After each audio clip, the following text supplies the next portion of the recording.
So we're now recording, and it looks like we're live on Facebook at Temple's page. Welcome, everybody. We'll give everyone a few minutes to gather around and grab seats, as it were. I'm not sure how big a space we're going to need, but there's room for everybody, so come on in. We've got here some participants in our regular User's Guide for the Soul class. So we've got Dan, Rick, a couple others that may be joining us as it goes on, and they'll be helping us with reading our texts. But please gather around. We're excited to share with you something, a special chapter from a very special text that we've been learning. And just gonna set up one, good. I wanna set up my screen share. So just, if you'd like to use the chat on Facebook Live, please, I've got someone watching that will pass questions back to me. So please feel free to use the chat on Facebook Live. And I'm just gonna set up my screen share here.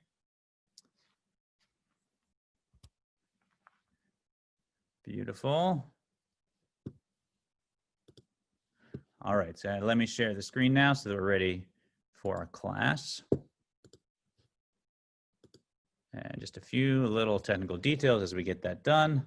I'm sure you're all used to these Zoom. Okay, it looks like now I'm screen sharing, and I'll present it. And here we are. Good. And I can't see the chat at all now. So if Mary Jane needs to get in, or if any other student needs to get in, you'll have to let me know on my texts. Oh, good. I'm glad to see everybody saying good morning. So there's a lot of screens to look at once, but I'm glad you're saying hello to each other. So welcome to, and Maya, you can see the Ultimate Lifehack, my title screen. I want to make sure that's showing on Facebook Live, so everything's set. Welcome to the Ultimate Lifehack, Loving Another as Yourself. Now, why would we want to learn this? Why would I call this the Ultimate Lifehack? And you know, Dan, Rick, let's maybe open up our audio and let's have a little conversation. If someone, say someone wanted something from you, and you felt deep inside that they were asking and smiling, but you know, you didn't feel like they really loved you and cared for you, would you be more or less likely to, you know, give them what they need? Less likely. Me too, right? I mean, if someone just asking me, if someone approached me and I just got this feeling of warmth and love, and no matter what I said or did, they seemed like they were somehow connected to me, what kind of disposition would that put me in? Would I be more likely? Is it just the four of you? No, actually, there's a number of people watching on Facebook Live, Randa. So we're streaming to Facebook Live. Yeah.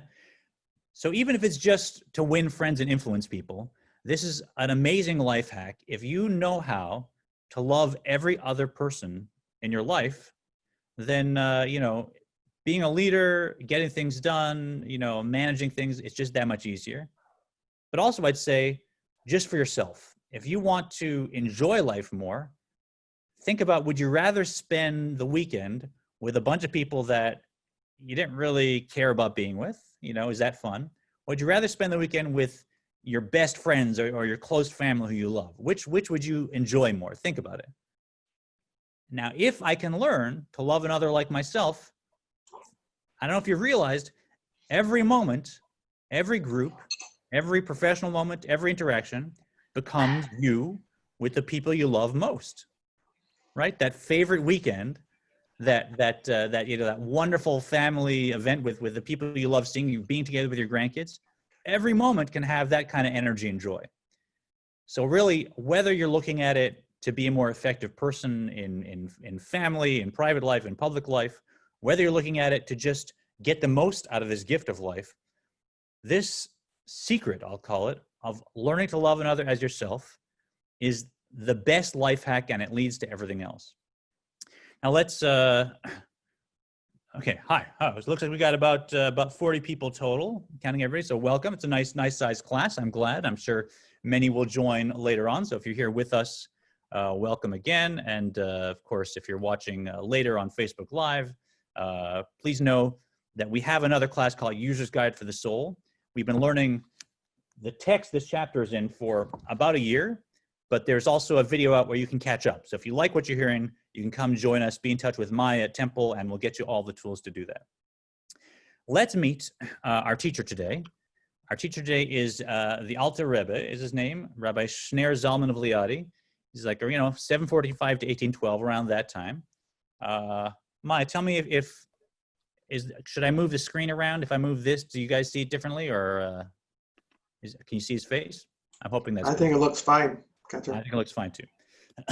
So Shner Zalman of Liadi was, I don't know if you've heard about the Baal Shem Tov, right? So this great, great mystical, joyous Jew who changed Judaism. We still quote him and tell stories about him.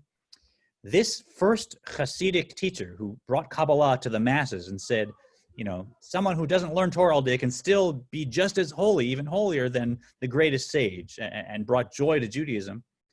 He had one particular student, the Maggid of Mizrich, that he was really his disciple. And the Maggid had a circle of disciples, perhaps the greatest of whom was this teacher, the Alter Rebbe. So sort of the Baal Shem Tov was his grandfather, and he was, hi Cindy. Hi Cindy, I'm glad you're joining us from Las Vegas. Yeah, if you, good to see you. Good to see you. I'm glad you're watching. I hope your visit is great.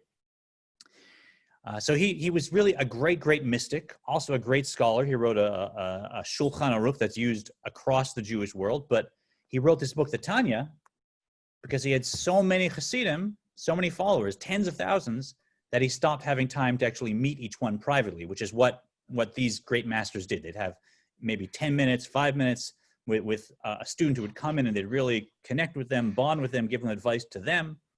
So he said, because I can't see everybody individually, I'm now writing this book, and this is replacing what's called yechidus, what's called a private audience with me. And, someone like you or I, if you write a book and someone reads it, that's nice. They're connected to you. They read your book. But great tzaddikim, we learn in Kabbalah, great tzaddikim, actually, their souls are such that when they teach something in Judaism, that's their true soul. And when you learn it, when you read it, it's really like you're meeting them. That's who they were. That's their essence. They weren't, as we'll learn, they weren't a body with a soul. They were a soul with a body. And that soul is in the actual book. And you can actually meet the Alter Rebbe and have a yechidus, an audience. So I hope everyone now kind of relax and enjoy, take a deep breath, because we're about to meet a phenomenal teacher. And as well, I want you to know the place this chapter has in his book. The Tanya is considered one of the most dynamic and world-changing books in sort of the Jewish literature. And this chapter, he put as chapter 32, because 32 spells lev. If you see lamed bet, lev, that spells heart. So the number 32 means heart. And so the chapter we're about to learn, the concepts, we'll go through pretty quickly, not the whole chapter, is actually at the heart of the Tanya, a book that's impacted the world perhaps more than any other book since since the classic books, the Shulchan Aruch, etc. Hard to measure, but I think that's not an overstatement. And just to give you a sense, what this comes from is Chabad Hasidus, right? This is kind of the written Torah of Chabad Hasidus. So just a little off topic for any Jewish professionals that are listening. A lot of people wonder, how is it that this strange Chabad organization has had such a global impact over the last, decades? What is it? And people are trying to find their organizational structure, their, other ways of emulating them. And what they don't realize is the thing that makes all these excited, passionate, Chabad people, I'm sure you have friends that are, and I've met some and have friends that are, what drives them, what makes them so excited and so effective is literally this chapter. And of course, the teachers that this chapter came from. So the Alter Rebbe and his disciples and them after, and the Alter Rebbe's seventh disciple, the last Rebbe of that system, took this chapter and just pushed it into overdrive. So the reason that Chabad is effective, it's not, trust me, if you've ever talked to one of them, I don't think there is a system at all. I mean, like you say, what's your organizational structure? They're like, what are you talking about? You just go and you do it, right? So, I'll let the cat out of the bag. There isn't actually any organizational structure that is driving Chabad. It really is what you're about to learn. And if you want to have that same passion and love for every Jew in your life, that you'll go out and do whatever it takes to make them better, then here we go. So let's dive right in. How can I be? Oh, there you go. Oh. let's skip that. I think we're going to run out of time. We do that. Here we go. So I'm going to read the Hebrew, and we have a few members of our class that'll read the English as we go around. That's how we learn. And we're told that actually hearing and speaking the Hebrew has a power to like help you actually do this in some ways. So please listen up. V'hinei al yedei kiyum hadvarim hanizkarim la'el. Liot gufo nivzeh v'nimas beinav. Rak simchato tiyeh simchat hanefesh levada. Go ahead, Dan. Acting on the advice mentioned above, to view one's body with scorn and contempt, and to find joy in the joy of the soul alone. So let's get you up to speed. The class that was just learning just finished a chapter, or a series of chapters, that was about elevating the soul so that I have an identity shift. Elevating the soul so I have an identity shift. Because most of us walk around and we are a body that happens to have a soul. Right? I'll wake up in the morning and what's my first thought? Oh, I didn't get enough sleep. I'd like more sleep. What's my second thought? Oh, the day I have and the frustrations, right? My ego starts to worry about the day. What's my third thought? Oh, I'd like some coffee, and a nice shower to get ready for this day, right? Yes, thank you, Sander. His Jewish name is Shneir Zalman of Liadi. Thank you for mentioning that. It's good to mention the name, so I appreciate the comment. It sounds like we have someone who's learned the Tanya before. Very nice. So I wake up in the morning, and immediately my first instinct is my body and what it needs. Now, maybe later in the day, I get up and I'll say the Shema. Maybe I'll come to Temple Israel and I'll have a Friday night service, and there I'll focus on my soul. But that's a subtlety. That's like, I want to say an afterthought, but I'm a body, and this body has a soul.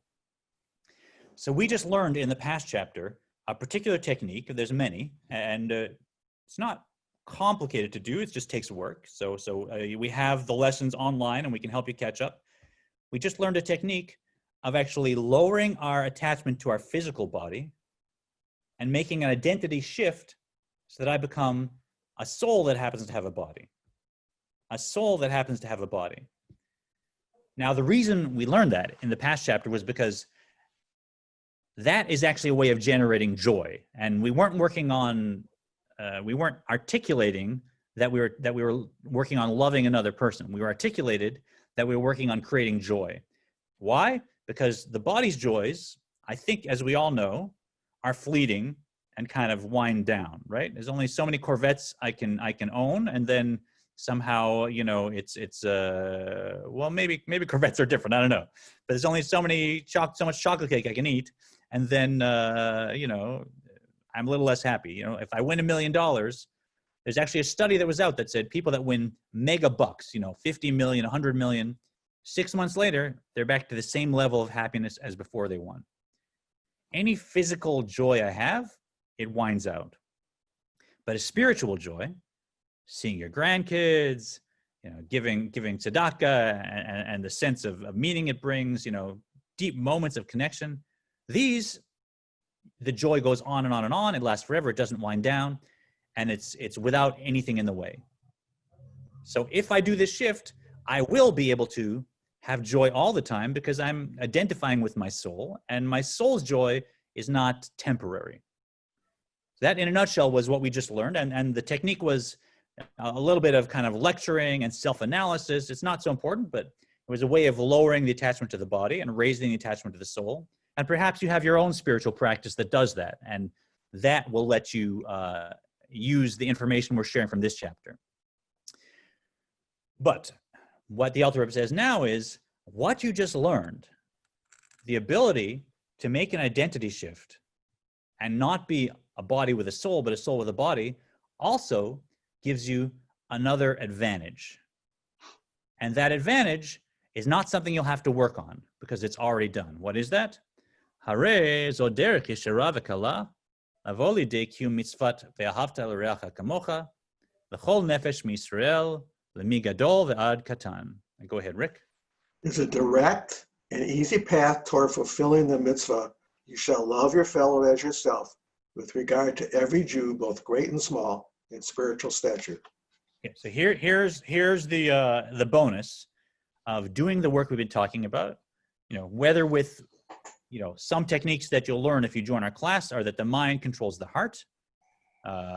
And we have 2 systems of meditation we've learned that also help to elevate the soul and make an identity shift. And we've got some videos, as I said, that you can learn and catch up and join the class, or other classes at Temple Israel, whether Musar, learning, whatever your path is. If you're working on becoming a soul that has a body, now you also have a direct and easy path to Ve'ahavta l'reacha kamocha, love another as yourself. Love another as yourself. So let's look at what that is, loving another as yourself.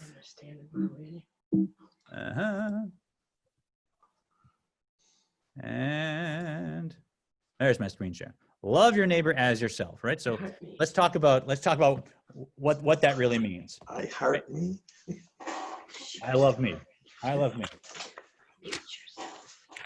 Yeah, we're good.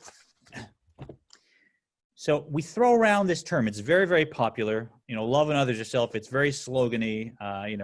We talk about it as if it's just this sort of warm, nice thing to do.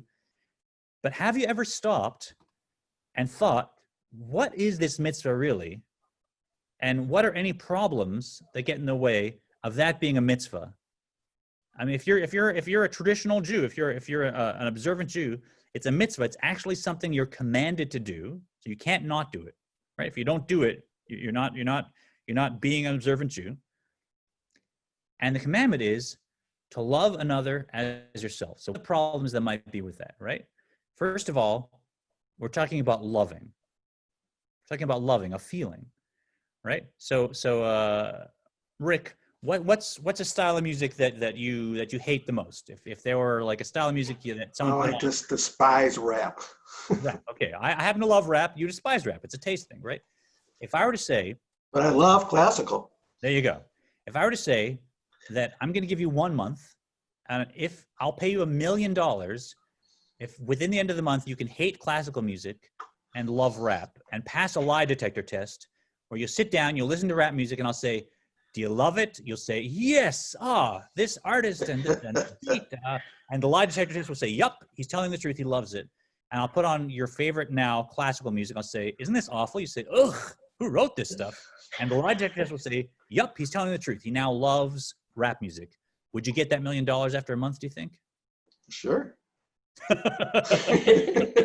Yeah? No. You think you get Of course yourself not. genuinely? Yeah, of course not. Of course not. And think at home. What's a food that perhaps you really don't like and a food you love. Could you train yourself to love a food you don't That like? you could do. That you could do it easier than rap. Maybe not. I don't know. Yeah. But what about a person? What about that really annoying person, right? If there's someone in your life that just aggravates you, can you be commanded to love them? You can be commanded to behave like you love them, right? You can smile and you can shake hands, you can be polite and put it out there. But we're talking about love, right? The Ramban actually said that's an exaggeration. It's impossible to command someone to love them. That's just haflaga, I think is the word. It's an exaggeration, right? But in Hasidus and Kabbalah, it's taken very literally. You actually are commanded to love others, even though how do you command an emotion, right? So that's problem number 1. There's 3 words. So problem number 2 is the second word, ve'ahavta l'reacha, right? Problem 1 is ve'ahavta. Problem 2 is v'reacha, everybody, your neighbor. And problem 3 is the third word. So l'reacha, who are you commanded to love? Everyone. Everyone, right? So not just my circle, not just my family, not just my friends that I've chosen because they have common interests and we get along and they don't annoy me. Not just all those random people in my life, some of whom I'm not connected to, but everyone, right? Including that person sometime in your life that you just, you guys were like that, right? Or including the people that have done the most horrible things, right? I will caveat, this is a commandment technically that applies to Jews, right? So at Temple Israel, we want to love the world, and that's beautiful. Let's put that out. But if someone who's not Jewish is being horrible, I'm not actually commanded by Judaism to also love that person, right? I need to respect them. There's another mitzvah of respecting every creation, that no matter what someone does, they have infinite value, and we value their life infinitely. But the commandment to love someone else, that's actually formally in halacha to every Jew. So any Jew, no matter what you think of their behavior, no matter what you see, no matter what appears to be the case, you have to love them. Think of the worst people that have ever lived and the worst things you've ever heard about. You got to love everyone. Now, is that something you could command? Right? An emotion? Every single Jew. But the third one, if you think the first two are hard, the third one dwarfs the other two, and that is kamocha, like myself. Like myself. Right? So I can't just love them, as we say, a certain amount. I can't just act like I'm loving them. I have to love them with the quantity and the quality that I love myself. What about people who have self-loathing? What's that? What about people who have self-loathing? Oh, we'll get into that. But can someone not love themselves even if they have self-loathing? Right? And it always comes up, right? Is it possible that someone doesn't love themselves? And although it might look like someone also hates themselves, they don't. The reason they hate themselves is because they're disappointed with something in themselves. They care about themselves, and so they've reached such a low state that they hate who they've become, but that's because they love themselves, right? They don't hate themselves because somebody else has become low, because that's somebody else they don't really care about. They hate themselves because they're the center of their universe, and if they don't measure up, it really affects them. They love themselves, so they're disappointed. Or God forbid, someone's in so much pain, they start to become self-destructive, right? They're not being self-destructive because they love someone else who's in pain. It's them who are in pain. They love that person, that me that's in pain. And because I love myself automatically, completely and without any limits, if I'm in pain, that's something I can't deal with, right? And God forbid, people do terrible things. They should seek help, obviously, and make sure they're on a good path. But it's not that they don't love themselves. It's actually because they love themselves that they can't handle being in such pain, right? Someone else's pain will not affect them as much, obviously. It's almost so obvious that it's hard to kind of say it. But everybody loves themselves, no matter who, both a tremendous amount, but also of a different quality. So that let's just move on. That's kind of the challenge of how do we love ourselves as another, and we're actually going to show you that. Thank you. We're actually going to show you that now we have a technique that will allow you to actually accomplish this, the real emotion, not just pretending, not just with those that you get along with everybody. And literally the same way you like yourself, which means with not contingent on anything, it's unconditional. Let's not bring up Hitler, because Hitler wasn't a Jew, so Hitler doesn't apply here. So that's another conversation. But let's sidestep that. I hear your comment, and we're talking actually about Jews. כי מאחר שגופו נמאס מתואב אצלו והנפש והרוח מי יודע גדולתן ומעלתן ושורשן מקורן באלוקים חיים. Randa, if you'll... Since his body is despised and loathsome, he will not love himself on account of his body more than he loves his fellow. As for the soul and spirit, the differences between his own soul and that of his fellow surely will not diminish the love between them. For who can know the soul and spirit's greatness and excellence in their source and root, the living God? So here we look at the soul's vision and perspective and the body's vision and perspective. And let's go on one more screen. So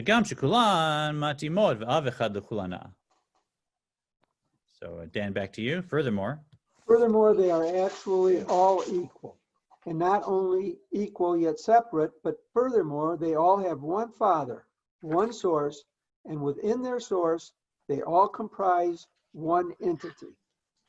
So let's look at the body and the soul and the two perspectives, and what happens if I'm able to have an identity shift and become a soul that happens to have a body, right?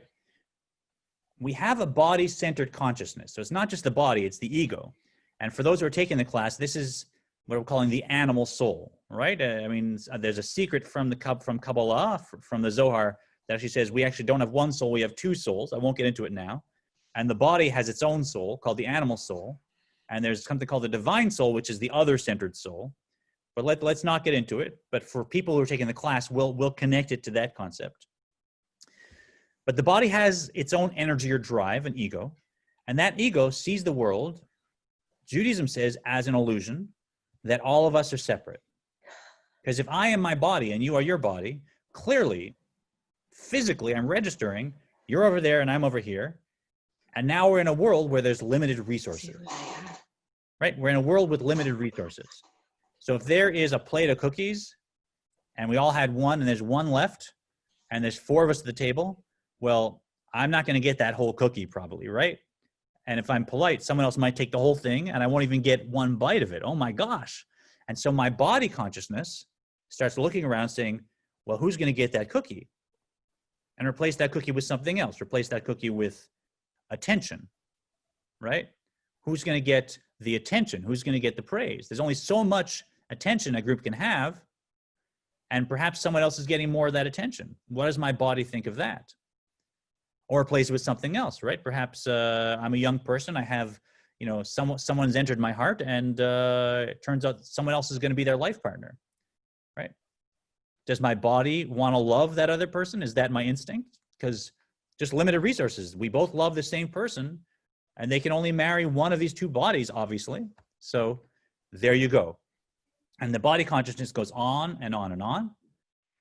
And anytime, if that's my reality, anytime I let somebody into my life, it's because I've overridden that,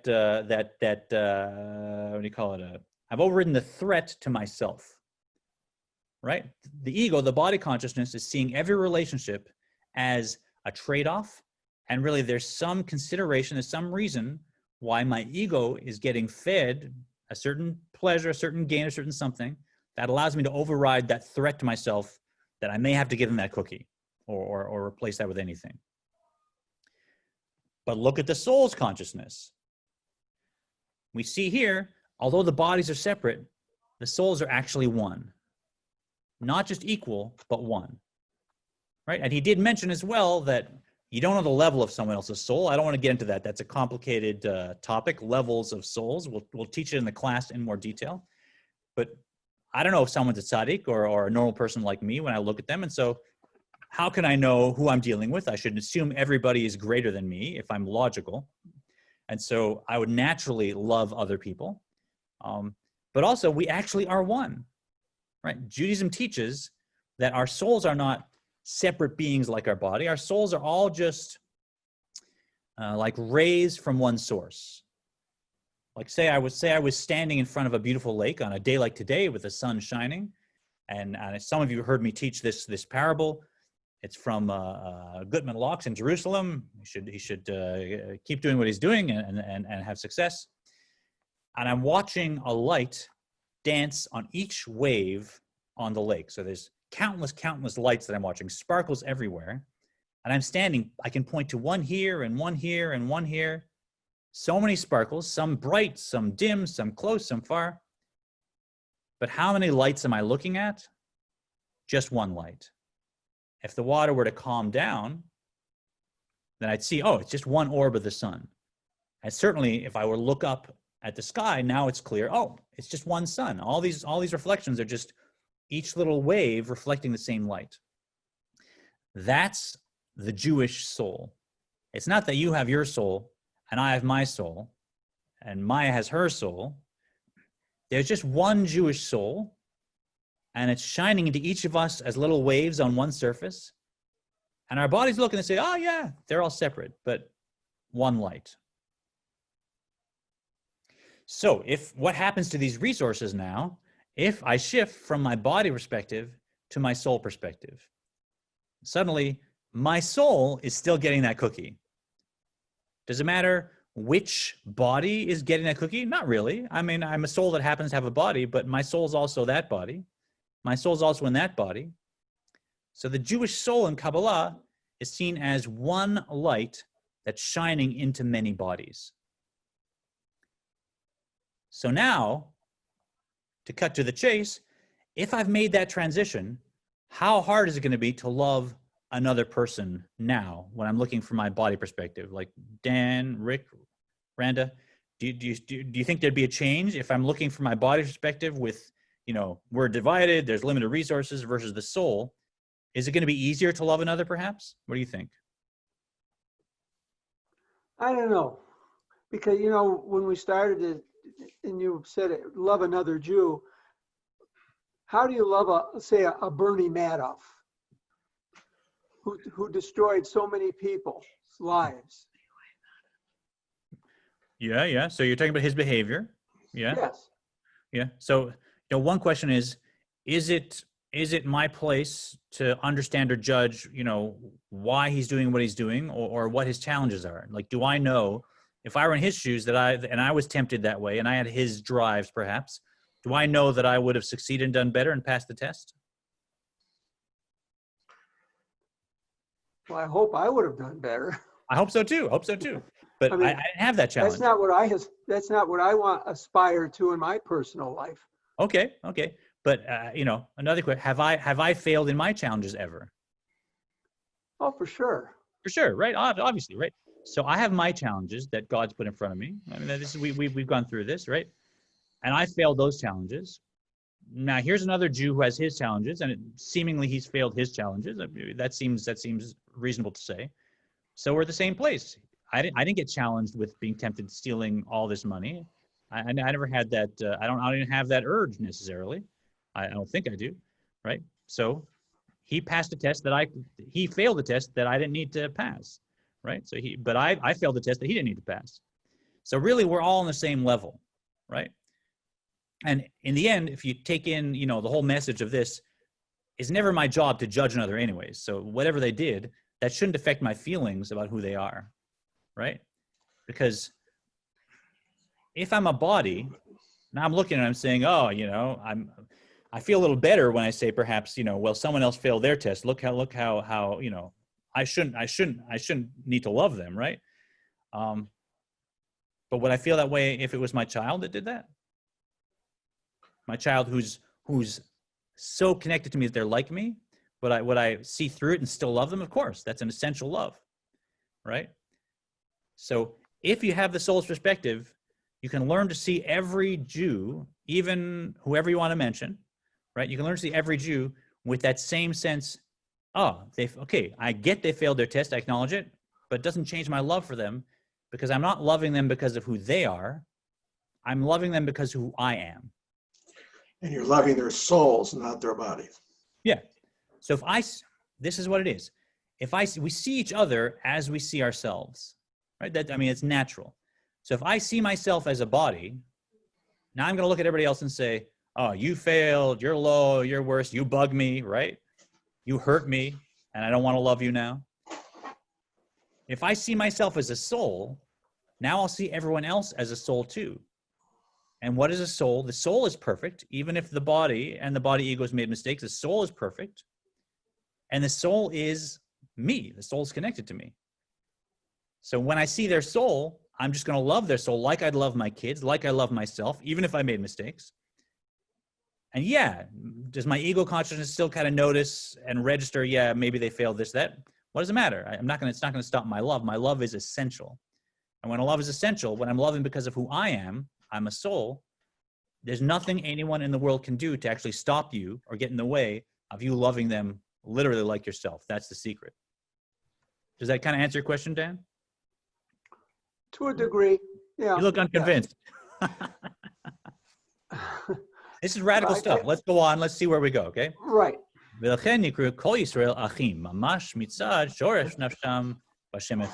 by the way, for those who are watching, this is how this class works. If you come and join, we have many students that will challenge things the Alter Rebbe is teaching, and when we have the conversation, I think it brings out the point even better. And thank you, Dan.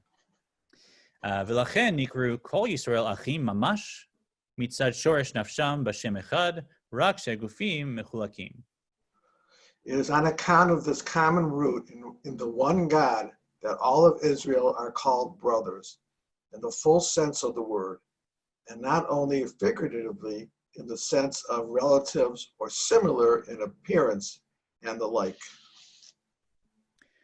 Only the bodies are distinct from each other.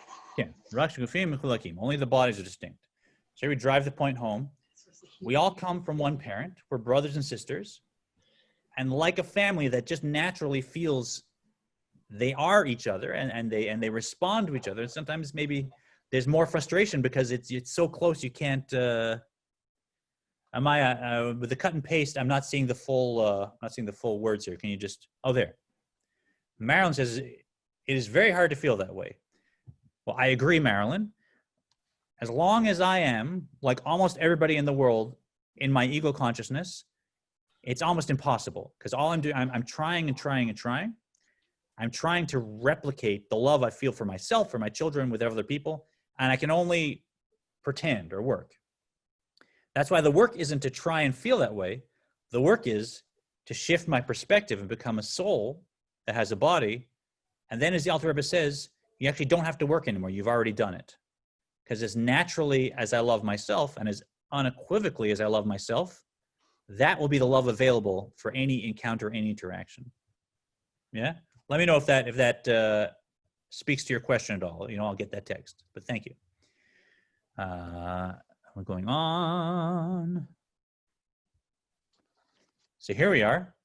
Big question. Are we a soul that happens to have a body or a body that happens to have a soul? Yeah, we want to make that shift. ולכן העושים גופם עיקר ונפשם תפלה, אי אפשר להיות אהבה ואחווה אמיתית ביניהם, אלא התלויה בדבר לבדה. Therefore, there can be no true love and fraternity between those who regard their bodies as primary and their souls secondary, but only a love based on an external factor. And so, Marilyn, it's like the Alter Rebbe anticipated your feeling and your comment. It says, if I'm the way I was born, and if I'm the way almost everybody is in my ego consciousness, how can I possibly feel that way? How can I love anyone like myself, everyone like myself? How is that possible? And the Alter Rebbe says here, it's true. If you're still a body that happens to have a soul, there can't be true love. There can only be what's called a love dependent upon a factor. A love dependent upon a factor, right? So ava she'al pitam, right? Something that depends on something. So my body's consciousness, it's still clocking that everybody is separate. And any person that's in my life, my body is registering, do they treat me nice? Do they make me nice food? Do I appreciate their company? Do they like the hobbies I like? It's registering how much gain I get from them. And that ego consciousness will only love them as long as that factor is there, because it's based on that factor. So if all my relationships are just based on that, I may have strong feelings for someone, but let's go deep here, right? Say I marry somebody because it's true love, and she's the most beautiful person in the world, like my wife, and the most intelligent person in the world, like my wife, and makes me the most amazing food, like my wife, and that's why I marry her.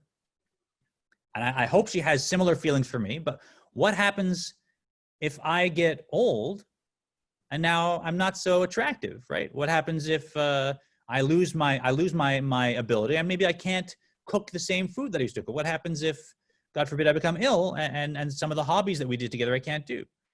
If my love was only based on that, unfortunately, as we see in society, now what happens to the marriage? Oh, we're not in love anymore. As if that's dependent on something, right? I was in love and then suddenly I was pulled out of it like oh, there was a hand keeping me on the pot of love, and the hand came off and the pot popped off and I jumped out and the heat's gone. There's not a relationship that's based on being in love all the time because I love this and I love this and I love this. Of course it's going to fade. And Jewish tradition says that love is always going to fade because it's dependent on a factor, an external factor. It's like, I'll tell a story about a pike. See how much time we have. So there was, back in Poland, there was a Jewish fisherman, and he was fishing in a nice big body of water. And suddenly there was a big tug on his rod, and he pulled up probably the biggest, juiciest, most delicious pike that he'd ever caught. This was a pike, that a Guinness Book of Records, like healthy, nice, before there was pollution. This is a Jew living in an area that's ruled by what's called a poritz, a Polish kind of noble person who rules the land, and his whole life is controlled by it. And he thinks immediately, if I get this fish to the poritz will remember me forever and will take care of my family. Let me get this fish to the poritz, because we know the poritz loves fish so much. And of all the fish, pike is his favorite. Everybody knows. And this will probably be the most delicious pike he's ever had, and I'll bring it. Let me get this pike to the fish. Now, the fish is dangling on the wire, and this fish in our parable, by the way, this isn't one of those Hasidic stories that's true. This is it's a folk-style story, so don't be confused. This fish hears the fisherman talking and says, I've been caught. But at least I'm being brought to a place where there's this poritz who loves pike. So what's going to happen if I get there alive? I'll be put in a nice tub where I'll have lots of room to swim around, no predators to chase me. I'll be fed every day. He'll come, he'll clean my scales every day. He'll read me stories. He'll spend time with me. I'll have a life of luxury living in this place with this poritz that loves pike. So the fisherman puts the pike in a big bucket and puts a pail on top and rushes to the poritz's house, and he opens the bucket and he knocks on the door, and the servant answers and says, yes, what can I do for you? The fisherman says, I have something very special for the poritz, and he shows him the bucket, and the servant sees the pike, and he says, yes, the poritz loves pike. Bring him right on in. Oh, goody, says the fish. I'm almost there. And finally, they get to the poritz himself, and he's dressed in wonderful robes, and he's, well fed. And the poritz says, who do I have here? He says, we have one of the peasants from a village in your land, sir, and he has something to show you. And they open the bucket, and there's this, such a pike. And the poritz looks and says, yes, I love pike. Bring him to my chef, have his head chopped off, slice him in the middle. I want him roasted with fine Polish seasonings, and we'll actually dine on him tonight. And the pike pops his head out of the water, and he says, the way a fish can in a folktale, you don't love pike, you love yourself. You don't love pike, you love yourself. And we say that all the time. We say, I love this, I love that, I love ice cream, I love baseball. Do I love ice cream? Or do I love the way my ego and my senses, my taste buds feel when I'm eating ice cream? So when I say I love ice cream or I love baseball, yeah, I love watching it. It makes me feel good. I'm relaxed. I enjoy the pleasure I get from loving baseball. I don't love baseball.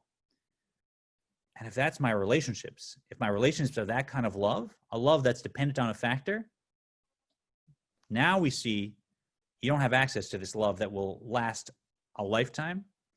And really, if something gets in the way of that factor, look out. So we want it. The only way actually to have a love that's not dependent on a factor is this. As long as it's the ego, you can't have true love, right? There's no way to get there. The only way is to have a shift to soul consciousness, either with the tools we've been learning in our class or other tools. And that, when you've done that in your spiritual practice, now the Alter Rebbe shows you, now you already are loving another Jew. In fact, that should be the barometer of whether or not you're really having a spiritual practice. For those who are wondering about the time, we'll go another 14 minutes is my plan. We'll go to 11. So I think we'll get just to where I want to get to. So thanks for hanging with me. If there's any other text, let me check. Oh, we got a few questions here. Hold on. Or do you marry because your souls are meant to join one another? Good question. This is from Roz Cheryl. Good question. Absolutely. Kabbalah says every couple that marries, it's totally beshert. Nothing was to chance. And those are two halves of the same soul that came to reunite. But that's if I'm a soul with a soul's perspective, right? So part of the soul's perspective we're talking about is recognizing, I love this person because of who I am. It's my soul I'm meeting, right? I'm not loving them because they're flowing into a body that happens to be attractive and beautiful and a brain that is intelligent. And I'm loving them because we're two halves of the same soul. But my body doesn't have that perspective. Yeah. So I might still be two halves of the same soul, but if I let my ego get in the way, that's still going to be love dependent on a factor. Yeah, let me know if that answers your question. And Eleanor, I get it, but evil exists in this world. What do we do with evil? It's a good question. And what we do with evil, it's an important factor. It's a different conversation. But let me say, when we say love another, I don't mean let them do anything to me that is destructive or that is harmful, right? So this isn't the well-known religious teaching, not from Judaism, that if someone slaps my cheek, I just give them the other cheek. I don't know if that's what that really meant or if that's just pop culture, right? But just because I love every Jew doesn't mean I'm going to let them hurt me, hurt my family, hit me. You have appropriate boundaries, but guess what? I can have appropriate boundaries from a loving position. If I have a child that needs to not play video games a lot, I might put a boundary and say, you know what, just 1 hour a day, and I might be firm, but it doesn't mean I don't love them. And they may scream at me, you hate me, you don't love me. That hasn't happened in my house, but that can happen. But of course, it's even a higher form of love because I'm saying it's actually painful for me to do something that makes you upset, but I love you so much that I'm going to put that boundary up. So same thing with evil in the world, Eleanor. Just because I'm loving every Jew doesn't mean that I let every Jew do every inappropriate thing that their egos and bodies might be doing, right? So it's a different thing. But that's a good question and a longer conversation. And oh, good, thank you. You're most welcome. Good. And going on. Yeah, and by the way, if you guys join the class, you'll be here in the Zoom, and it'll be a more chaotic discussion. I think my fellow students here my fellow students of the Alter Rebbe can attest. V'zeu shemar Hillel hazaken al kiyum mitzvah zo. Zeu kol haTorah kula v'idach perusha hu chulu. This explains Hillel the Elder's statement concerning the fulfillment of this mitzvah. This is the entire Torah. The rest is but commentary. Whoa, this is big stuff here, right? This is big stuff, right? So not only now are we saying elevating my soul and becoming someone who is a soul who happens to have a body, that will allow me to love every other Jew like I love myself. But not only that, but now by doing that, I fulfilled the whole Torah. The rest is just, extra. I fulfilled the whole Torah. Tell that to somebody who spends their whole day, doing mitzvahs like giving charity. Okay, charity maybe. Doing mitzvahs like eating kosher. I mean, does eating this and not eating this have anything to do with loving another Jew in another city? That's between me and God. God said, eat this, don't eat this. And so as a Reformed Jew, I choose what my kashrut is, and I do that. What's it got to do with another person, right? If I wave a lulav and etrog on Sukkot, I'm helping another person. I'm loving another person. God said do it, so I'm doing it. This is with God, right? How, if there's this whole wing of commandments that are between us and God, how is loving another Jew now the whole Torah? How do we get here? Kisod v'shoresh kol haTorah hu l'hagbia v'halot hanefesh al haguf. Sorry, it's off the screen there. Where am I? Mala ad ikara v'shosha dechol almin. For the basis?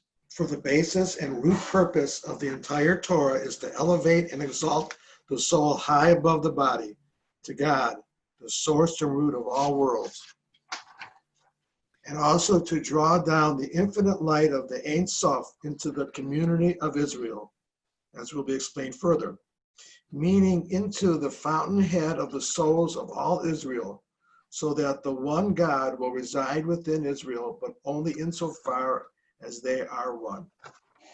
Yeah, so we went one paragraph further, but let's look at the Hillel statement, right? So how is it that loving another person is fulfilling the whole Torah? And by the way, if we can revisit that Hillel story, because we all know about the villain of that story, right? Who's the mean guy in that story who is just there as an adjunct, as a foil, as a buildup?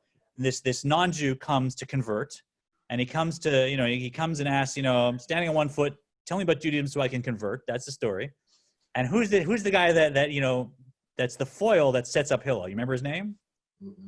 Shammai, right? What does Shammai do? Get out of my academy. What are you, who is this guy, right? He's so mean. He's so strict. You know, Shammai with his whip, such a mean guy. And then Hillel comes, and Hillel's, you know, the hero of our story.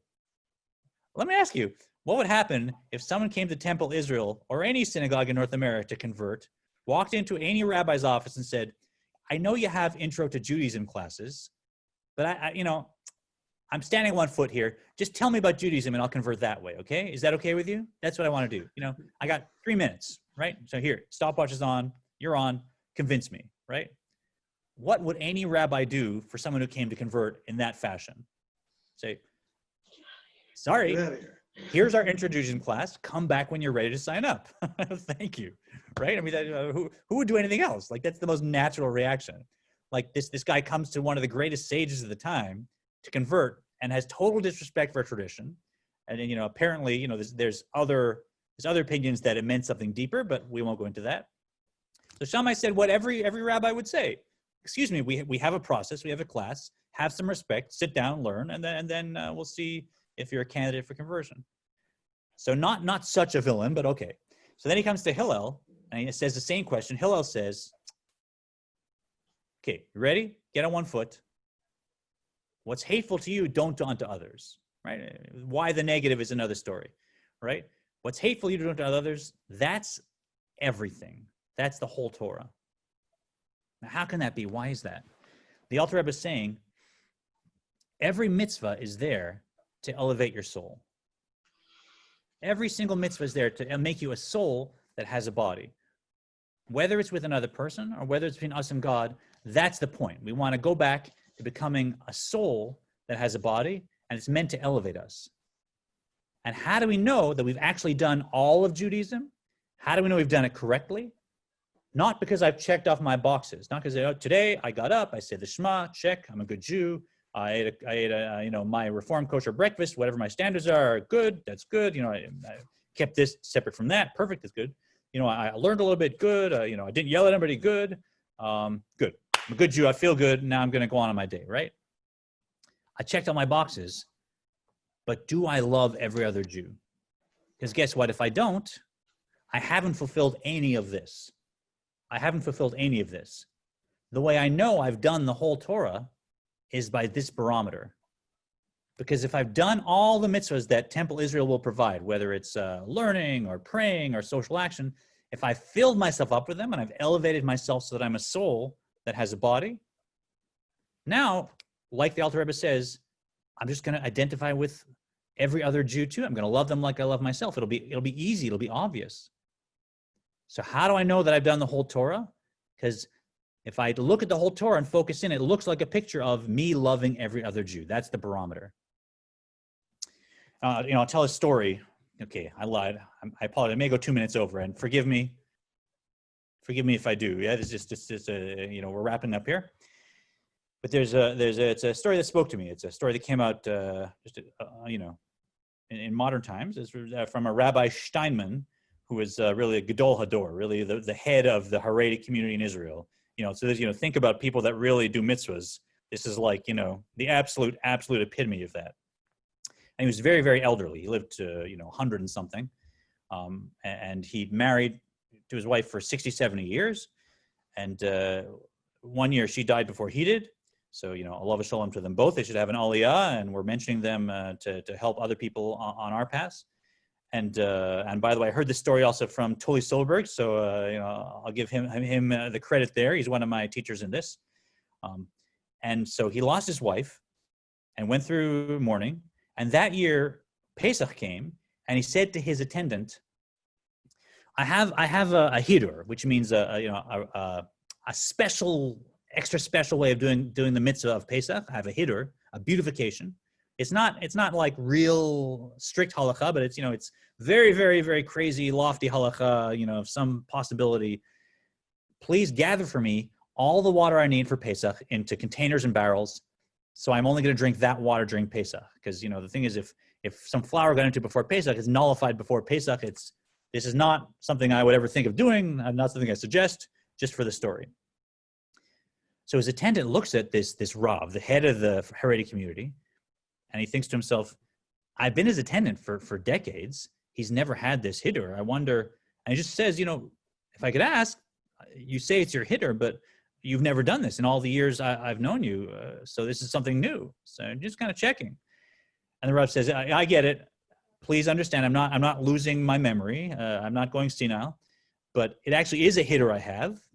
But I had it when I was a bacher, when I was a young man. And every Pesach I'd gather all the water. And that was something I really, really was attached to. But when I got married to my beloved wife, Olav Shalom, the first year we got married, we talked about when Pesach came, how to do Pesach. And I said, this is a hitter I have. And she agreed to gather the water for me. It's a lot of work to plan all this. But of course, it's a crazy year, the first year of marriage. And when Pesach came, it seems she forgot this hitter because it's not something most people do or many people do. And first night of Pesach, when I asked for a glass of water, she kind of motioned to the sink. And then she realized she'd forgotten. And she just was so mortified and tears started to swell up. So immediately I said, no, don't worry. It was a crazy thing. I read in some responses somewhere in the small print. And I thought maybe I should start doing this. And it really was nothing. I barely thought about it since we mentioned it. And you forgot, I forgot. Never mind. It's just normal. Fine. And he took the glass of tap water, this Haredi Jew, and he drank the tap water, even though as a bacher, that would have been for him breaking Pesach for Haredi Jew, and didn't say anything. And then he says, the next year, I kind of wanted to have my hitter back, but how could I raise this with my wife and not embarrass her again? So, the next year I also just let it go and I drank the tap water and so our marriage went, but now, my heart's broken. I've lost her, but now it's Pesach and I'd like to do my hitter. So if you'll collect the water.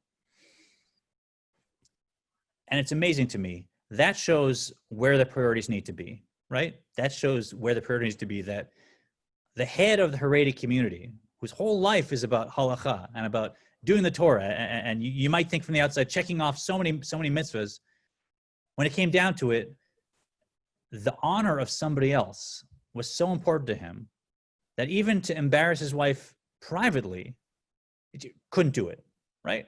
Couldn't do it. He loved everyone else so much that there was no question. For 70 years, he's going to give up this practice that he had around Pesach, a big deal practice, and not even say anything, and make sure that she was happy and that no way that he was going to embarrass her. That's the balance. And when you see someone fulfilling Judaism that way, that's how you know they've got it. That's a soul with a body, and every mitzvah is wrapped up in that. All right, let's finish this off. Okay, you read this. V'gam l'hamshich or in sof baruch hu b'knesset Yisrael k'mo shitbaer lekaman. Deinu b'mkor nishmot kol Yisrael lemeheveh echad b'echad davka v'lo k'sheyesh perut chas v'shalom b'neshamot dekucha brichu la sharia b'char pagim. But this indwelling of the light of the Ein Sof in the community of Israel is impossible if there is disunity between the souls. God forbid. For God does not dwell in an imperfect, fragmented place. Yeah, and this is the last point we want to make here. Yeah, so that's all of us, right? On the spiritual level, we're all together. What's going on? And so we say also in the prayers, bless us as one, because that's the reality. When we're trying to draw down God's blessing by being good Jews, we're not doing it because we just ourselves want blessing. We're doing it because we're one soul. And the secret is, if I'm a soul with a body, I'm going to love my soul no matter whose body it's in. I'm going to love my soul no matter whose body it's in. If I'm a body with a soul, okay, I'll never get there, as the Alter Rebbe says. If I'm a soul with a body, I love myself. I love my kids. I love, of course. So there's my soul in that body. And the bonus is, when we're getting the benefit of all the good things we're doing, if that soul is broken up, like our physical body, if I have if I have a bone that's broken, the body doesn't work. I don't have the full blessing. If the body's whole and together, now I get the full energy, the full blessing. Same thing with the Jewish people, the one Jewish soul, and with what we draw down from God when we pray, when we learn what we're doing right now.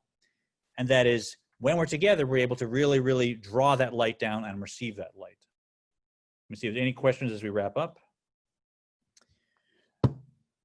Good. So I think we'll wrap up there. So take home for us is any practice we have to elevate the soul over the body.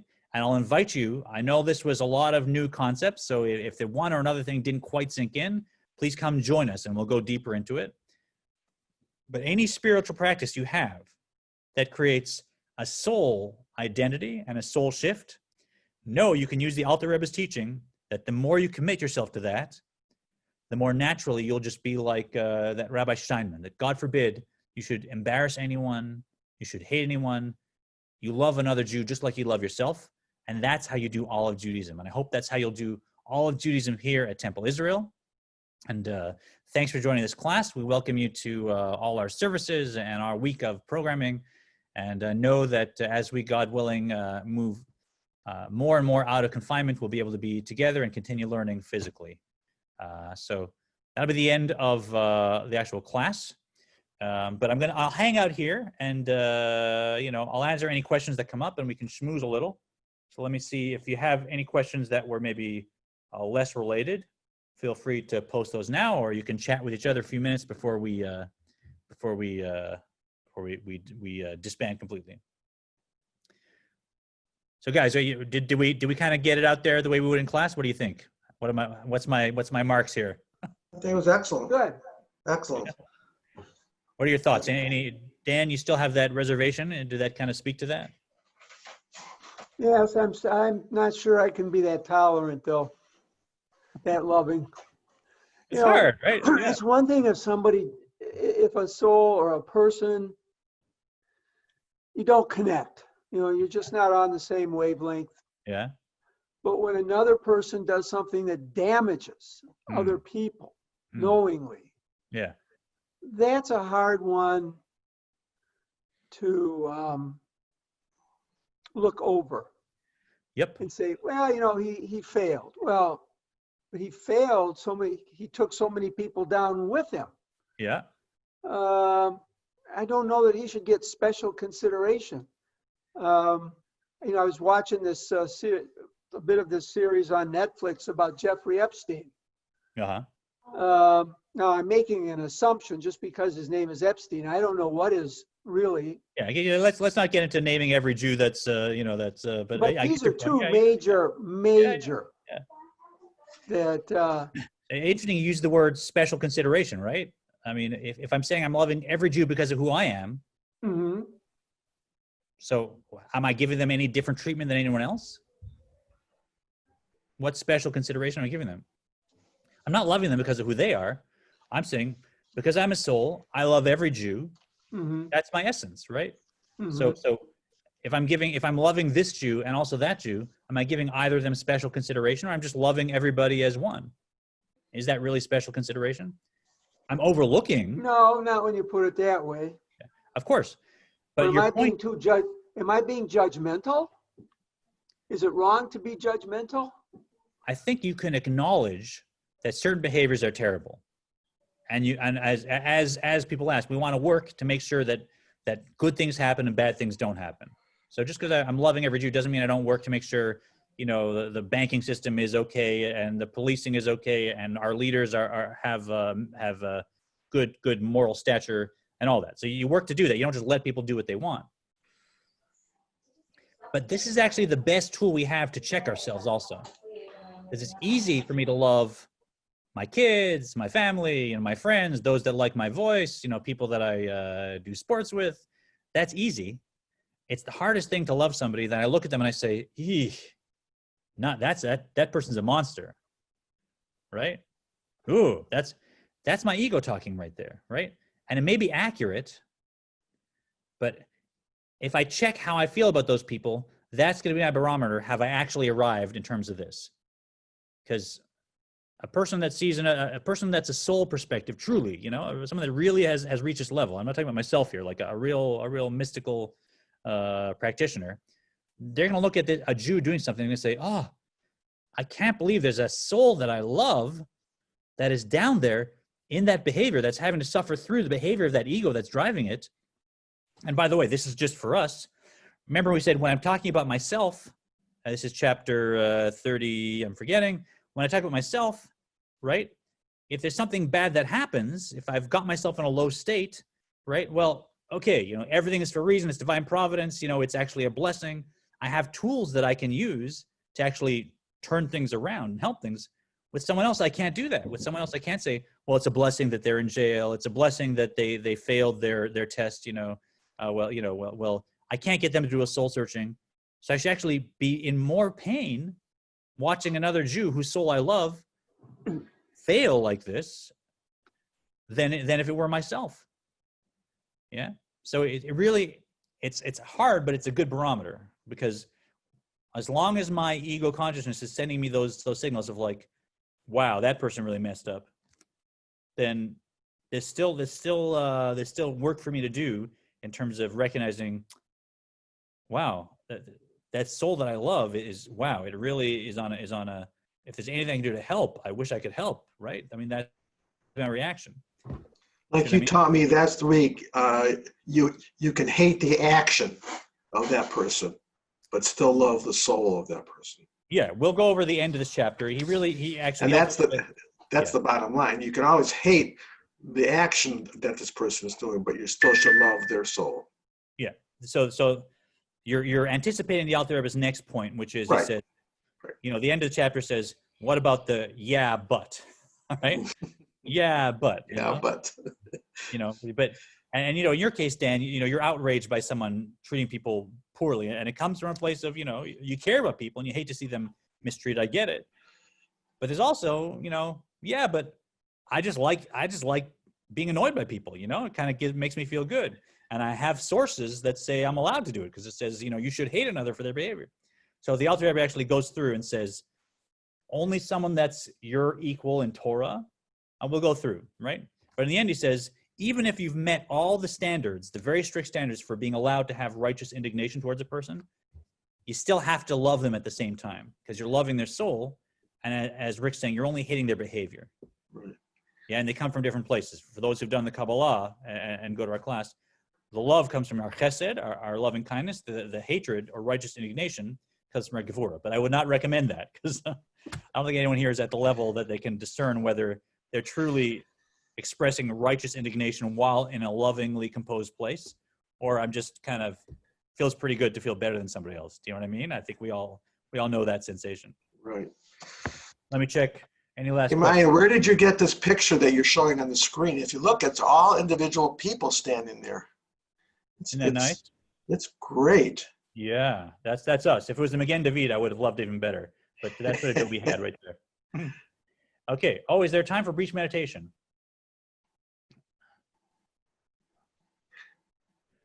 If a married couple are two halves of the same soul, but all souls are from the same source, what are the implications? That we're married to everybody, so we're broken in monogamy, I guess. I don't know if that's what you mean. But yeah, as you get higher and higher up, it's all just God. Like the Jewish soul is a spark of God. Each one of us has one spark. And so, yeah, I'm especially close to my wife because we're two halves of the same soul.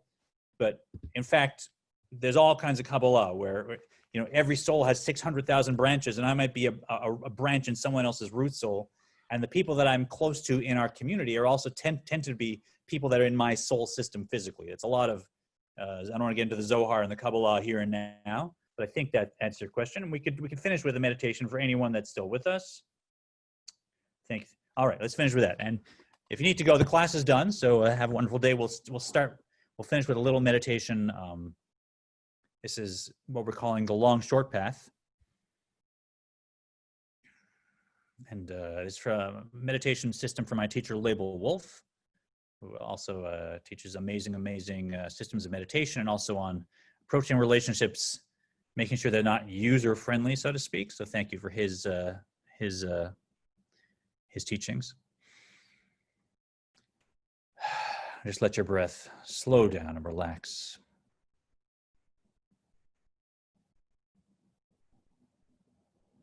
And if you've been doing meditation with us, you'll know that the breath at its fullest expanse has 4 segments. First, the breathing in for 4, and 1, 2, 3, 4. And that remains in for a count of 1, 2, 3. I'll now let the breath back out. 2, 3, 4, and the breath remains. Out, 2, 3, or follow that rhythm with me if you're with us. 1, 2, 3, 4, and stay there. 2, 3. Breathing out now. 1, 2, 3, 4, and follow that rhythm on your own. If your eyes aren't closed, you can close your eyes. Breathing in. And let your spine be nice and long as the breath flows through you. Yeah. When breath flows smoothly, the soul is able to flow smoothly as well.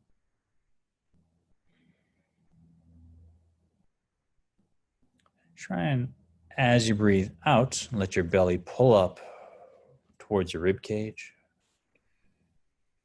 And as you breathe in, let it swell out like a big, happy baby in a crib. Pulling the breath down deep into you, letting it stay for 4, and then expelling.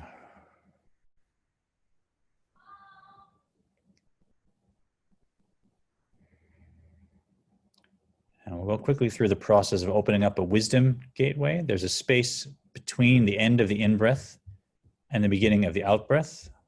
In this system of meditation, that is our wisdom gateway. So the pause, the space between the end of the in-breath and the beginning of the out-breath, we'll use that as a wisdom gateway. Picture a door, channel, whatever you like, nice and full.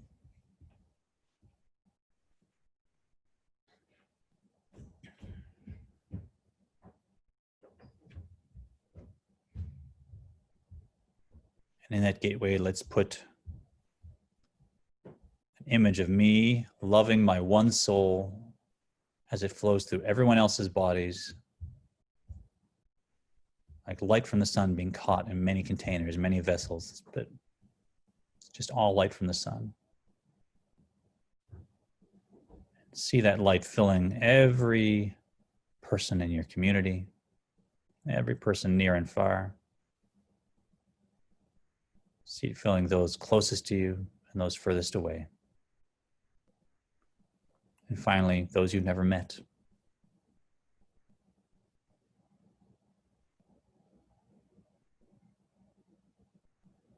And just let that light start to trickle out into your interactions you'll have today, the words you'll speak, the thoughts you'll allow into your mind, the feelings you'll create.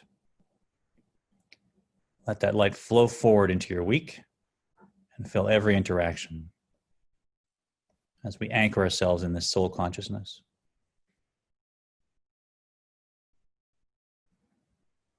If you're watching in the future, feel free to sit here for as long as you like.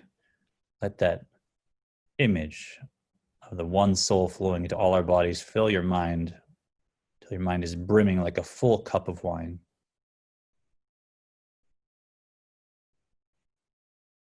If you're with me, wiggle your toes and fingers, open your eyes. We still seem to be on Facebook Live. All right, now I'm well over time. Okay, thank you, everybody. We're going to sign off. Like I said, good job, Andrew. yeah. If you'd like to join our class, thank you. If you'd like to join our class, please email Maya. The class is ongoing, and there's also, as I said, a YouTube link where you can catch up and learn the basic concepts we've been learning and put these kind of very, very mystical ideas into place. Yeah? Have a wonderful day. Yeah, we love you. We'll see you soon.